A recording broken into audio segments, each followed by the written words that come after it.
Our leading founders believed that God created all men equal and endowed us with unalienable rights, including life, liberty, and the pursuit of happiness. Thomas Jefferson wrote in the U.S. Declaration of Independence that to secure these rights, governments are instituted among men, deriving their just powers from the consent of the governed. Our founders fought and won the American Revolution based on that Declaration of Independence.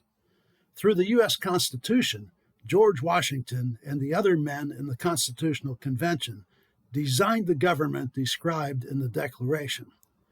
They had no intention of creating a government under which one man could legally own another. The government they designed to secure the God-given freedom and equal rights of all Americans was instituted when Americans of all states ratified the U.S. Constitution. The U.S. Constitution is not a contract among states. It is exactly what it says it is in Article 6, the supreme law of the land, and for the purposes laid out in its preamble and in the Declaration of Independence. You might characterize it as a bargain of sorts because the rich elites, the slave plantation owners who wanted slavery to continue, wanted a common national defense with the other states. But by ratifying the U.S. Constitution to join them, they knew they would be expected to give up slavery. The U.S. Constitution became the supreme law of our land upon ratification. Frederick Douglass wrote and spoke volumes about this, most notably in his 1860 speech, The Constitution of the United States. Is it pro-slavery or anti-slavery? The principles of freedom and rights that Frederick Douglass stood for are the same as those of our founders. President Trump's policies of using the U.S. government for the benefit of all Americans, including Black Americans, demonstrated that his principles are the same as those of Douglass and our founders. But his statements did not reflect recognition of Douglass.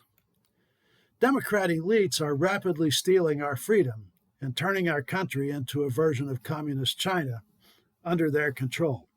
To stop them, we must overcome the lies they've indoctrinated most Americans to believe through our schools and mass media. Since real Republicans, including Trump, stand for the same principles of freedom as our founders and Frederick Douglass, we may be able to gain the attention we need to save our freedom by stating that we are Frederick Douglass Republicans. But we can't lie about that. Lying like the Democrat leaders do won't work for us.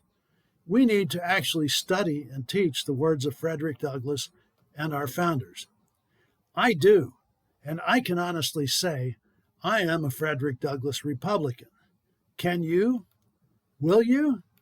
My name is Nick Knoll. I am the author with K. Carl Smith of this book, The War Against Black Americans and Freedom. In it, you will learn where I found the words of Frederick Douglass and many other words of truth and wisdom. You may find this book on Amazon, and you can find it at kcarlinc.com.